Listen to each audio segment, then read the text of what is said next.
Alpharac, qu'est-ce que c'est? Alpharac, ce sont des contrôleurs MIDI dédiés, tout simplement. Ça n'est pas nouveau, ça existe depuis longtemps des contrôleurs MIDI dédiés. Oui, d'ailleurs, j'ai présenté au Soundfest il y a quelques années des contrôleurs MIDI dédiés. Et quelle est la nouveauté cette année? Le souci pour mes contrôleurs, comme pour tous les contrôleurs MIDI dédiés, est leur coût par rapport à un contrôleur tout en un. Désormais, j'ai adopté un format standard de 19 pouces sur 5 unités rackables, donc.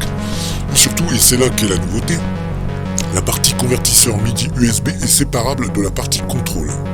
Explication. Sur un contrôleur MIDI, le principal coût est le convertisseur analogique MIDI. Ici, nous avons une façade reprenant les principales fonctions dans leur plus simple élément. Je ne vends pas du design, mais de l'efficace, de l'utile. Et cette façade, on vient la plugger sur la partie convertisseur. En résumé, nous avons donc une base qui est rackée dans sa baie, et on vient plugger ces différentes façades en fonction du soft utilisé. Pourquoi cette invention? Il existe des tablettes tactiles et des tonnes de soft. Par expérience, j'ai remarqué que rien ne valait des contrôles sous la main. La tablette tactile, très bien, mais ça n'imitera jamais une vraie surface de contrôle, et surtout une surface de contrôle avec des contrôles à taille humaine, pas ce que l'on voit actuellement de tout minuscule. Pour les tonnes de soft, nous pouvons répondre à toute demande de type de surface. C'est là aussi la force de ce projet. En créant un standard, 5 unités, 19 pouces, il nous suffit de changer la charte graphique de la surface et de l'emplacement des boutons. Pas d'autres standards, tout est possible. Nous avons déjà réalisé d'autres contrôleurs en 12 unités. Tu dis nous, c'est qui? Moi, je m'occupe du design des façades, du montage, etc. Et je travaille avec Fab Concept pour la création des PCB. Pourquoi? Pour qui?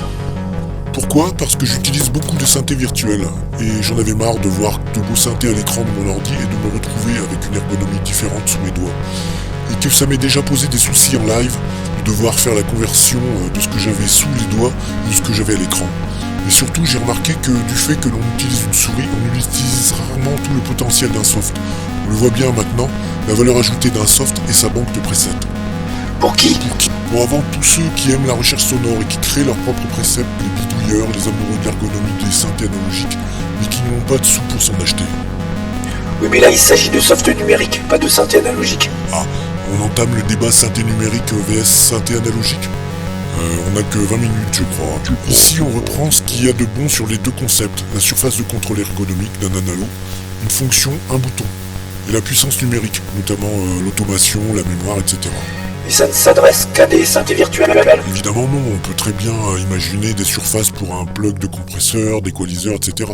Tout soft qui est MIDI Learn en fait. Démonstration.